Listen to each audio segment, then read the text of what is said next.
Jumpa lagi di podcast Hera Rumpi.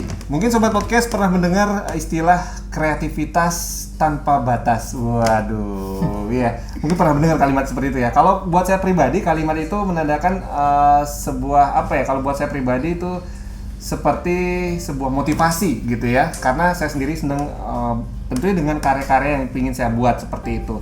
Artinya boleh dibilang gimana ya? Pernah juga mungkin Edi juga dengar ya, kreativitas tanpa batas. Pernah dengar kan? Pernah dengar ya. Artinya kita diajak untuk tidak berhenti berkarya dengan tentunya dengan passion yang kita sukai, betul ya? Betul. Dan kali ini kalau ngomongin soal kreativitas, saya sudah mengundang seorang Ketut Edix. Ya. Benar ya namanya Ketut Edix atau nama Edix. panggung nih? Nama gini panggilan. Oh, nama panggilan. Oke. Tapi Mas aslinya? Aslinya Ketut Edix Andika Jaya. Oh, Ketut Edix Andika Jaya. Oke, panggilannya Edix ya? Iya. Ya, jadi Edik ini seorang boleh dibilang apa nih? Remixer. Oke, istilahnya remixer. Jadi suka remixer, jadi nge-remix lagu-lagu ya. Iya, betul. Jadi saya ingin ngomong, kita ngobrolin hari ini tentang kreativitas yang dimiliki tamu saya yaitu Edik, nge-remix lagu yang sudah dilakoninya sejak 2012 ya. Iya, 2012. Wah, udah lumayan lama tuh ya, Iya. 8 tahun. Nah, kalau boleh tahu, kok bisa sih kepikiran untuk nge-remix lagu nih? Awal-awal gimana? Awal-awalnya saya mendengar di YouTube, dan setelah saya mendengar terus saya pengen belajar, saya coba terus sampai saya selama 8 tahun jadi bisa kayak gini sekarang. Oke. Awalnya dari YouTube tahu tentang remix Iya, ini? dari YouTube belajar. Ada yang kayak blog-blog YouTube tuh ngirim sampel kayak belajar remix gitu, saya belajarin. Dari tahun berapa tuh? Maksudnya mulai ya istilahnya ketemu di YouTube terus belajar seperti itu 2012 itu? Sebenarnya sih 2011 itu udah mulai gini. Tapi agak rusak sih hasilnya gitu. Oke. Ya. Lalu 2012 mulai serius begitu? Mulai serius tapi agak rusak, dan pas waktu 2017 tuh udah hasilnya udah bagus. Nah, mungkin sobat perlu tahu juga. Jadi lewat dari remix ini boleh dibilang awalnya gimana nih? Bahasanya coba-coba atau hanya kepengen tahu atau penasaran apa? Penasaran, pengen tahu ada sih, cuman lama-kelamaan kecantol jadi ya. Oke. Ya. Jadi awalnya penasaran terus kecantol gitu ya. Ya. Dan sobat perlu tahu juga Edik ini lewat nge-remix ini yang kenapa saya undang hari ini yang menarik buat saya adalah bisa apa ya? Jadi sesuatu yang sifatnya menghasilkan gitu. Iya, betul. Jadi komersil begitu ya. Awalnya saya pikir malah Edik ini konten kreator begitu, lebih senang remix, hanya sebatas hobi begitu. Ternyata sekarang malah mengajar ya. Mengajarkan murid lumayan sih 3. Oke. Itu gimana ceritanya? Kan awalnya nge-remix, kemudian taruh di mana aja? YouTube, Di SoundCloud paling sering di SoundCloud. di SoundCloud. Iya, aplikasi. Oke. Terus gimana ceritanya sampai ada mungkin kawan-kawan atau siapa nih yang pertama kali menghubungi Edik untuk minta diajarin, itu gimana ceritanya? Ceritanya sih gini, kan waktu saya kan membuat yang kayak sangat kreatif seperti kayak suara-suara Yes di Jodumi itu, di kreatif lah. Kalau orang yang nggak bisa buat, saya buat seperti gamelan dan anak-anak senang, soalnya kan anak muda banyak sekarang ke genre pankot soalnya. Apa tuh genre? Pankot tuh pangki kota namanya, musik. Tapi kebanyakan sih yang menilai itu kayak DJ yang gimana, yang jelek lah. Dia jelek generinya, tapi kebanyakan sekarang udah mulai pindah ke sini gitu.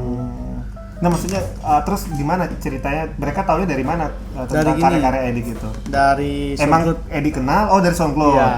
Oke. Dan dari teman ke teman minta WhatsApp, langsung hubungin saya gitu. Oh, ketemunya awalnya di SoundCloud, terus mereka mencoba cari informasi. Ini siapa yang buat gitu ya? Iya. Gitu ya. Ketemu akhirnya Edik gitu. Ya, artinya kan di WA saya beli mau les dong, berapa bayar gini gitu. Udah ketemu aja dulu, ntar kita jelasin langsung ketemunya biar enak gitu. Jadi mereka ketawa dari SoundCloud terus cari informasi begitu ya? Iya. Bukan maksudnya bukan teman dekat gitu loh yang Bukan teman dekat ya. ya, emang dari situ. Itu yang pertama kali itu istilahnya memang dia sampai mau bayar itu tanya nggak alasannya? Alasannya karena dia senang mendengar hasil karya saya, pengen deh kayak Belitung gimana caranya gitu loh. Karena satu sisi orang tua juga mendukung katanya gitu. Kayak gitu sih.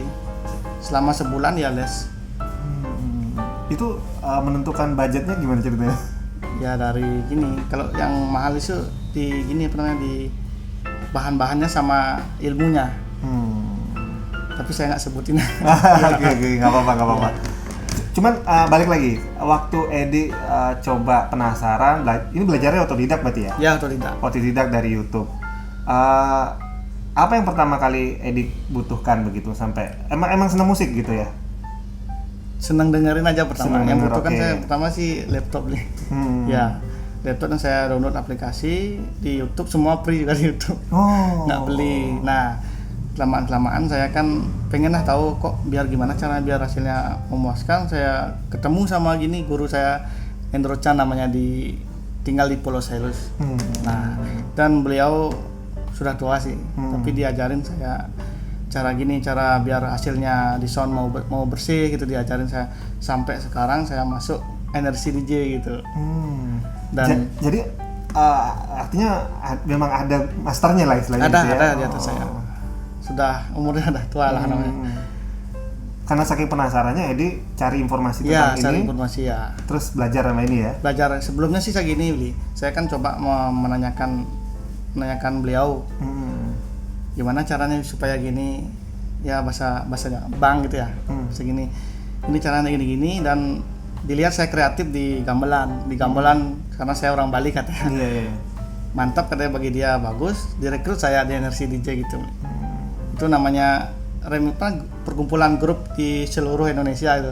Oh, sama ini Energy DJ ya. Okay. Tapi saya cuma ikut di Bali gitu. Nanti kalau kumpul lain beda bareng-bareng gitu. Iya. Karena saya kreatif, saya diambil gitu.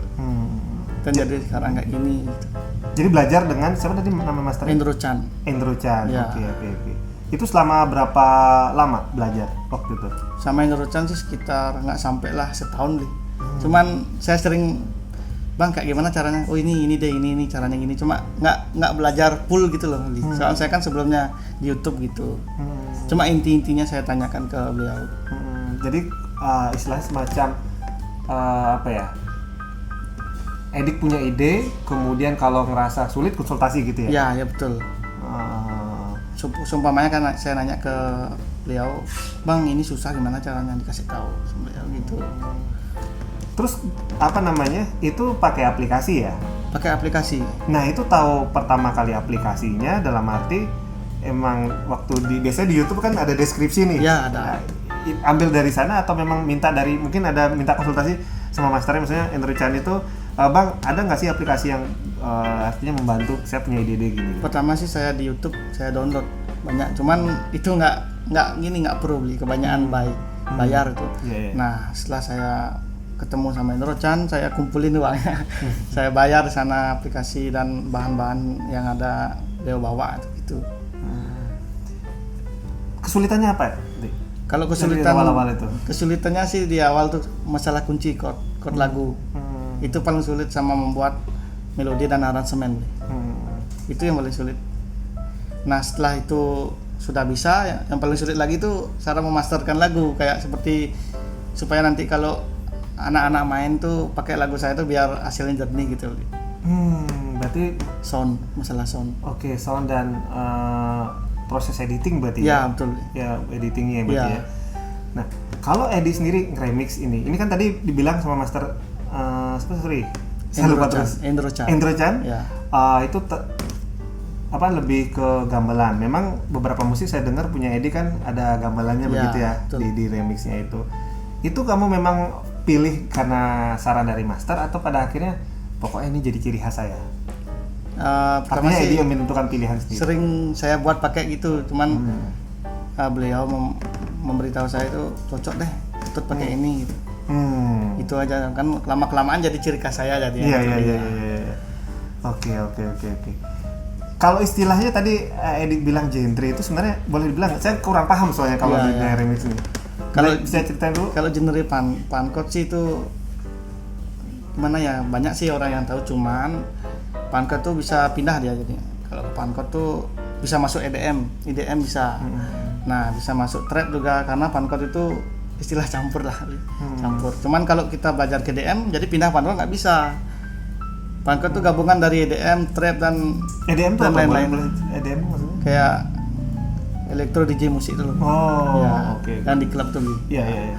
Cuman di Pankot tuh kayak genre Pankot kan kayak dusty dulu. Iya. Nah, sedangkan itu bisa ditambah EDM jadinya kolaborasi. Nah, makanya karena anak-anak senang soalnya genre itu apapun bisa masuk di sana gitu. Iya, iya, iya. Seperti itu.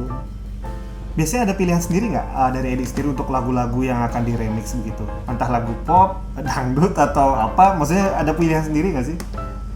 Pilihan saya sih di lagu pop sama dangdut sebenarnya. Biasanya lagu pop sama dangdut Ya, kebanyakan. banyak. Soalnya anak-anak senang joget-joget. Jadi pilihannya di sana ya? Iya. Oke. Sebenarnya apa sih bedanya remix yang ya istilahnya pangkot gitu ya? Artinya yang atau yang Edik suka lah dengan sebenarnya sama nggak sih dengan misalkan kayak Eka Gustiwana kan juga suka nge-remix lagu tuh, Ya. gabung-gabungin, bahkan pidato juga dibuat jadi lagu. Sama nggak sih secara teknis itu istilah remix ini sendiri? Kalau Kalau dilihat setahu sih, Edik sendiri? lihat sih sama, cuman lebih kesenangan saya ke Pankotnya. Gitu. Saya bisa juga membuat seperti itu, cuman saya soalnya dari tahun 2012 tuh senang musik genre Pankot. Oh jadi sama ya? Sama sebenarnya? Iya, editingnya di FL Studio. Nah. Oke. Jadi apa yang dilakukan oleh Gustiwana juga sama seperti Edik juga Iya, lakukan. cuman gitu. kadang-kadang kan nggak bisa pakai FL Studio, bisa pakai kontak 5 atau Acid Pro 7 itu kan tergantung kebisaannya. Betul. Artinya pengertian remix ini sama ya? Iya, sama. Cuman beda selera aja, Iya, istilahnya betul, gitu aja betul. ya. Oke. Ya, Ini menarik. Nah sejak Edik sendiri mulai tadi menerima ya SoundCloud, terus maksudnya ada yang tertarik untuk belajar sama Edik sendiri. Selama ini gimana? Artinya Edik terus untuk untuk remix lagi masih sampai sekarang? Masih terus Iya, karena ya sementara lebih banyak yang request di saya gitu. Oke. Katanya ada lagu juga terjual ya? Ya ada banyak, lumayan. Biasanya dari mana? Dijualnya yang di SoundCloud atau memang dia kontak Edik langsung? Ada sih yang kontak, ada yang album sampai ke Jepang tuh. Oh iya? Iya. Oh. Yang ke Jepang berarti ambilnya dari? Ini Kak, beliau Endro-chan Oh. ngajak saya, "Ketut ayo ikut album, nanti kita jual ke Jepang." Nah, menarik sih, lumayan sih. Ada Iya, gini. Nah, setelah album itu ada orang Jepang kontak saya gitu. Katanya mau request tapi pakai bahasa Jepang. Ya lumayan lah, pakai keseharian Iya. dari hobi itu ya. Itu berarti langsung beli ya dari Edik ya? Ya, langsung. Bukan beli produknya Edik yang Bukan. sudah ditaruh di SoundCloud ya? Ya, langsung beli, dia pesan sendiri gitu. Kalau album tuh jenis, kalau kita mencari judul kayak lagu-lagu biasa, kayak lagu Jepang, di remix jadi musik, nanti dipromosikan ke Jepang, nah dibayar. Nah, setelah itu orang Jepang itu request ke saya, jadi dia minta untuk privasi privat itu, khusus untuk dia sendiri, bukan untuk Oh dijual. belajar berarti ya? Bukan, request umpamanya kayak Biaria punya lagu, tolong di remix dong ini jadi musik gitu. Nanti iya, berapa iya, budgetnya iya. gitu. Oke. Jadi dia sudah punya lagu untuk Sudah punya lagu. Dia tertariknya di apanya awalnya? Tertariknya di gini, di kreatifnya, karena di Ada gamelannya atau apanya? di melodi dan hasil soundnya. Oh oke. Ya. Itu menariknya dari yang orang Jepang itu ya? Ya. Oke. Kreatifnya ada di variasinya nih. Itu artinya cuma lewat media ya? Ya, Nggak ketemu ya. dari Jepang lah. Nah, itu. ya. Oke. Menarik ya. Nah sampai saat ini dari mengajar kemudian jual lagu segala macam, selain di Jepang tadi juga ada request juga dari Indonesia? Dari paling banyak sih yang saya lihat dari Bali, Oke. Denpasar ya. Menarik ya. Jadi sobat bisa lihat sendiri bahwa yang namanya kreativitas tanpa batas itu, ini contohnya Edik nih salah satunya ya. Saya nggak menduga loh, awalnya kita ketemu ya karena Edik sendiri juga bekerja juga di luar ini juga ya, juga bekerja di kafe ini. Kemudian saya nggak menyangka aja punya sebuah profesi lain, karena kita ngobrolnya selama ini hanya sebatas editing ya. Kita kan ngomongin editing, aplikasi, ternyata ternyata saya baru tahu kalau Edik ini mengajar dan juga sudah menjual lagu. Nah kemudian apa nih? Boleh dibilang ini sudah menjadi semacam passion nggak, Dik? Selama 8 tahun ini kamu ngerasa menjadi sebuah semangat, ada visi sendiri nggak sih? Ada sih. Ya cuman tapi tanggap hobi yang menghasilkan gitu. Berarti menjadi passion juga ya, Iya. betul ya. Oke. Terus oke, kita bicara tentang remix lagu kan kebanyakan lagu dari orang. Iya. Nah, itu gimana? Selama ini kan kita ada aturan mainnya ya kan? Iya ada. Nah, biasanya gimana? Biasanya sih kalau lagu Bali kebanyakan saya kan ngechat langsung biasanya ngechat di Instagramnya. Minta izin dulu ke yang punya lagunya Oke. Oh, gitu. ada izin ya? Iya. Kadang-kadang sih langsung ambil, cuman yang punya lagu itu juga senang sampai dia naik nama sampai buat lagu baru lagi dia karena remix gitu Iya. saling menguntungkan. Iya. Tapi di setiap apa namanya yang punya lagu tuh tidak sama, Oh. bisa diambil lagunya tuh enggak gitu, Oh. jadi dikira ngebajak gitu. Iya. Iya. Bisa diambil atau Iya. intinya Edik berusaha untuk izin dulu ya. Ya izin, tapi di bagusnya kadang-kadang saya pas waktu izin bilang beli mau tak remix lagunya boleh ya, oh boleh. Besoknya dia nge-DM lagi, dia minta tolong dong di remix berapa bayar lagu saya, baru kemarin jadi. Iya, udah 2 kali. Malah ada yang request ya Iya. untuk di remix malah ya, Iya, sengaja orang ya. Bali itu. menarik. Tapi selain lagu-lagu Bali atau artinya artis Bali, ada juga yang mungkin dari luar Bali atau nasional mungkin yang ibu kota gitu. Lagu kebanyakan sih lagu percintaan, lain Oh. galau-galau sih. Nah, maksudnya ada menghubungi juga nggak? Mungkin ada kontak mereka, mungkin secara ya itu tadi DM gitu. Ada dari Palembang. Oh, dari Palembang Iya, juga ada. Oke, Surabaya oke, juga. oke. Wah, Sempat dijadiin kontrak. oh iya? Ya, seminggu aja. Oh, siap. Artinya kontrak ini dalam artian dia minta untuk di remix Minta gitu? dia selama seminggu ini minta request, Bang mau request selama seminggu, nanti berapa biayanya, pokoknya kayak 7 lagu gitu. Cuman dia minta sehari jadi gitu. Iya. Berarti dari pihak sana ya? yang Ya punya karena lagunya? untuk dia juga bekerja jadi DJ di klub gitu. Oh, wow. Menarik. Tapi lebih enak mana nih? Ngajarin atau kayak sama-sama aja sih ya? yang jual. yang lebih- jual lagu. Kalau dari segi rezekinya? Iya. Yang lebih pusing tuh di ngajar. Oh, di ngajar. Ya Oh, karena iya. setiap anak-anak kan pas waktu diajar kan nggak terlalu cepat ngambil gitu loh. Oh, paham ilmunya, gitu ya. ya. Harus perlahan. Nah, di saat ngeremix itu juga ada susahnya, Li. Nyari inspirasinya itu. Oh, iya.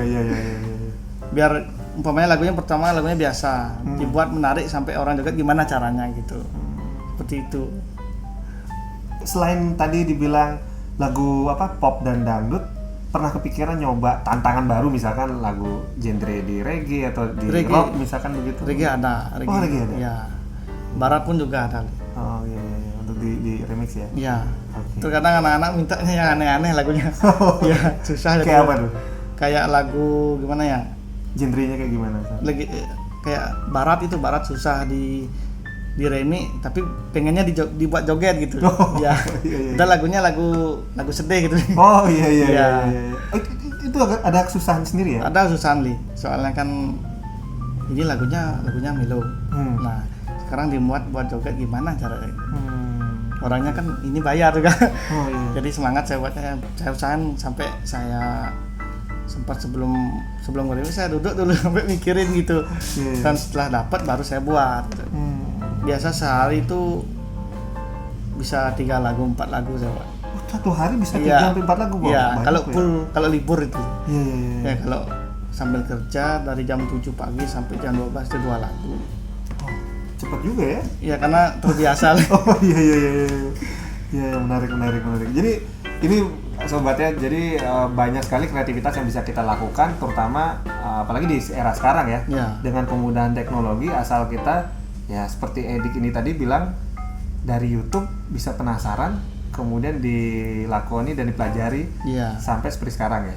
Ya. Ya, makanya kalau nonton YouTube tuh cari yang bermanfaat dong. Iya, betul. Begitu ya? Iya. Kurang lebih begitu ya? Iya. Oke, menarik banget.